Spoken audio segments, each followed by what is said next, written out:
Hello, welcome to Miniature Realms. My name's Stuart, and after what seems like a really long wait, we finally get some Middle-earth strategy battle game releases.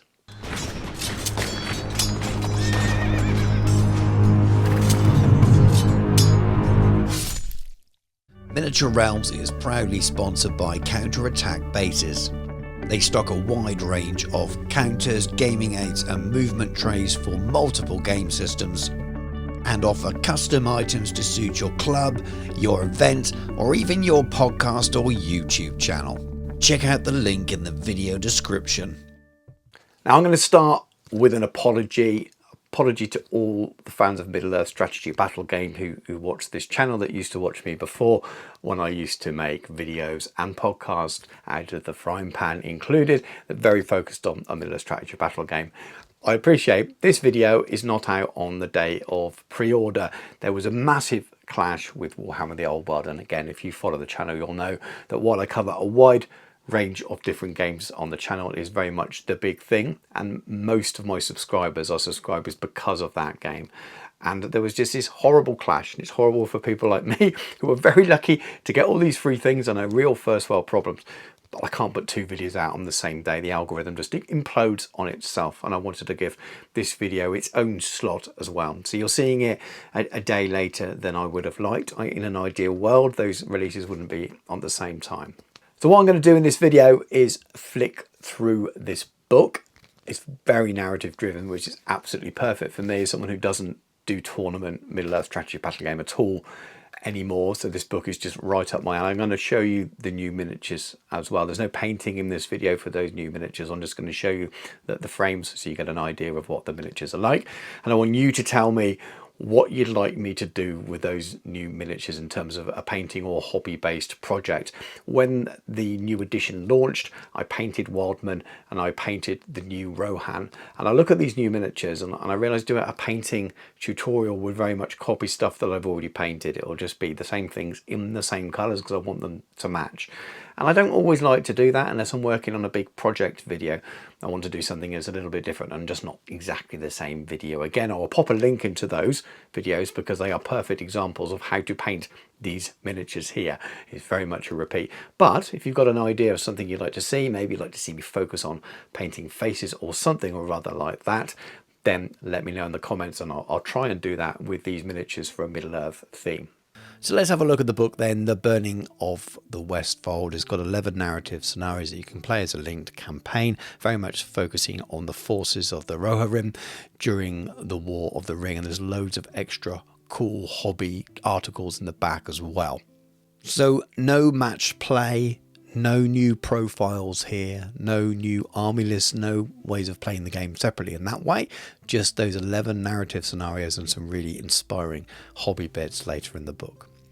As so often is the case with products for Middle-earth strategy battle game, it's got a look, it's got a feel to it that's been there right since the launch of the game in this format with this naming convention. It's absolutely beautiful. I love the way they're presented. I love everything they do about it. And you've got that really beautiful image to start with in the initial pages, just kind of introduce what the book's going to do. So the stuff I've kind of already said, and then you have your Westfold campaign structure there. So there's 10 scenarios in a list there. Obviously there's 11 because there's a final one, and essentially whoever the winner is of the previous battle gets a bit of a bonus for the next game. And it's really simply done. But if you want to play it as a linked campaign, you work through it in order. If not, if you just want to pick the individual scenarios, you can do it as well.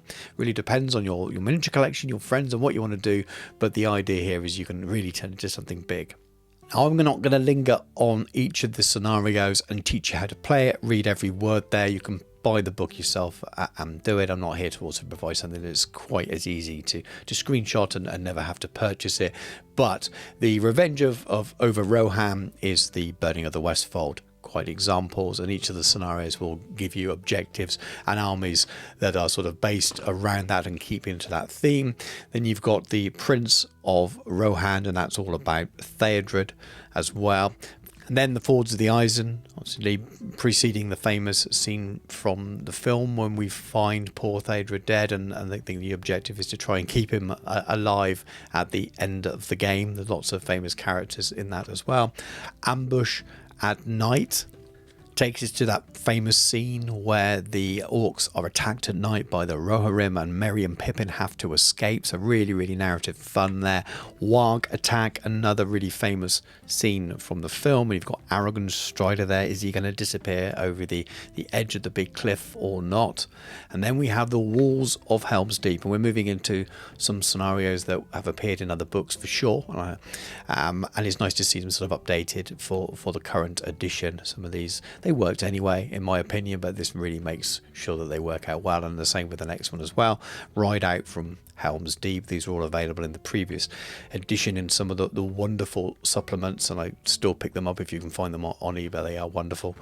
Éomer's Return, another scenario linked to the whole Helm's Deep collection. Everything is like a scene from a movie with this game, so if you haven't explored the game, really go and do that. If you love the films, you can really recreate them. And again, you see the same with the Siege of Helm's Deep, so rather than the sort of zoomed in actions, this is more of a wider action on there as well. And then we go to the Pass of the Druidan, so we added bits from the books here as well, so we still have access to things like that, the things that are taken out of the film. So we've got Garnbury Garn there. Ride of the Rohirrim, obviously extremely famous, setting out towards Minas Tirith, and the Mumakils and things are there. And then you're on to the hobby section.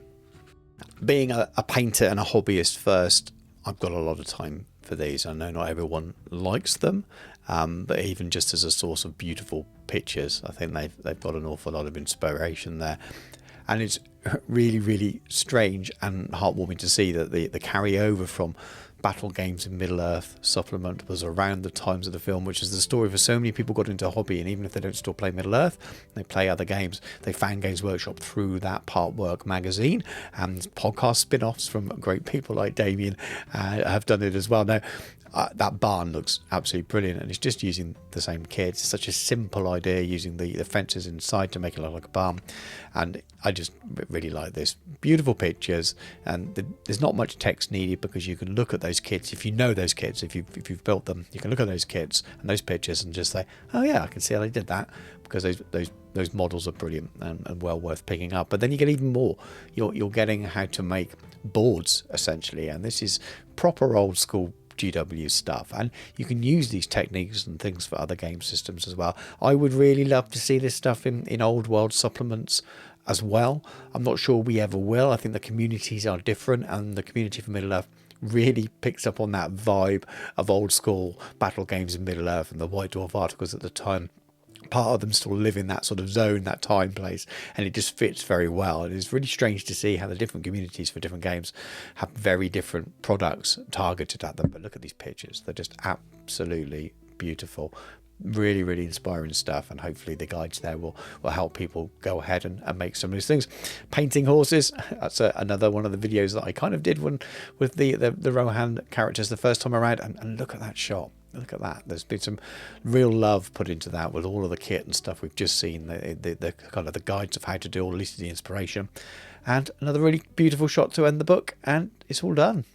So of course, as you've seen from the beginning of the video, being a lucky boy, I also received the miniatures. Sadly, I just haven't had time to focus on them yet. I really like the sort of the dual use of this whole release, really, because the miniatures can now work with your War of the Rohirrim animated film theme, and these miniatures can be painted that way or built that way, but they can also, of course, be used for your wildmen for this era as well, so they work with both, which makes sense, hence the branding on the front for War the Rohirrim. But they can also be used as Wildland and Dunland. You can make the Oathmaker. Instructions are all easy to follow, full colour as you'd expect. They usually are for Middle-earth stuff now. And a quick look at the sprue, the frame for you there, very much the same as they are in the starter set. They're beautiful miniatures. They are a little bit fiddly because the scale's true scale 28, so a little bit smaller, and there are lots of small parts that have been my only complaint, but you kind of have the complexity for the detail. The commanders, again, you can obviously use them for standard Lord of the Rings from the original films era if you want, the book era. You can also use it for War of the Rohirrim era, depending on how you paint them and what you do with them. So it's a really versatile kit as well. That has the Lord of the Rings branding rather than the film War of the Rohirrim branding. But as I said, it's really nice that the way they've designed these, that they can work for both things. And again, here's a quick look at the frame. All on the one sheet there. I can't see any issues. I've not built them, so I'm not going to report back on how easy they were to build.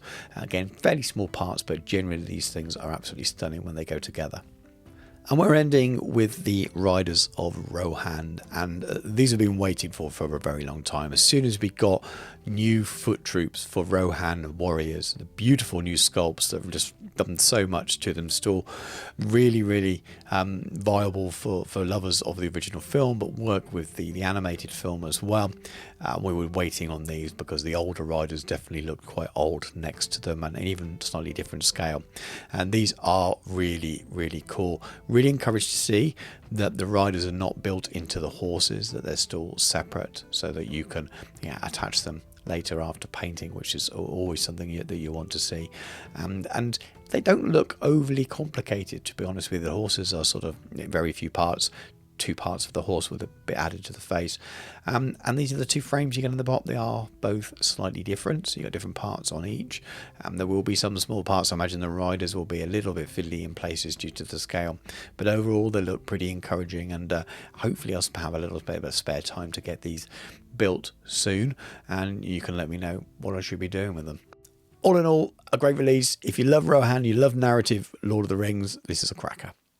Thank you very much for watching. I hope you did enjoy the video. Drop a comment below and let me know if you have. Are you picking up this supplement, these miniatures, anything you want to try out, all of that good stuff. And like I said at the beginning of the video, if you've got an idea for a painting topic or hobby topic to do with those miniatures, let me know, because I'd like to do something with them as part of content as well that you would enjoy as viewers of the channel who love Middle-earth strategy battle game. And I'll also follow up that apology for earlier. There's only one of me, and I really was gutted when I got the emails telling me what the dates were for all this stuff, and seeing it all collide and land on the same day was a bit of a shame, because I'd have loved to have done this a little bit sooner and spend more time in it and give it a little bit more love when I had a few weeks when there was no old world releases. It's just the way these things work sometimes. But if you'd like to support me and the channel, please do check out the links in the video description.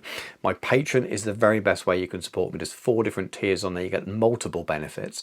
If you're not a Patreon user and you don't want to join Patreon, it's pretty good, to be honest with you.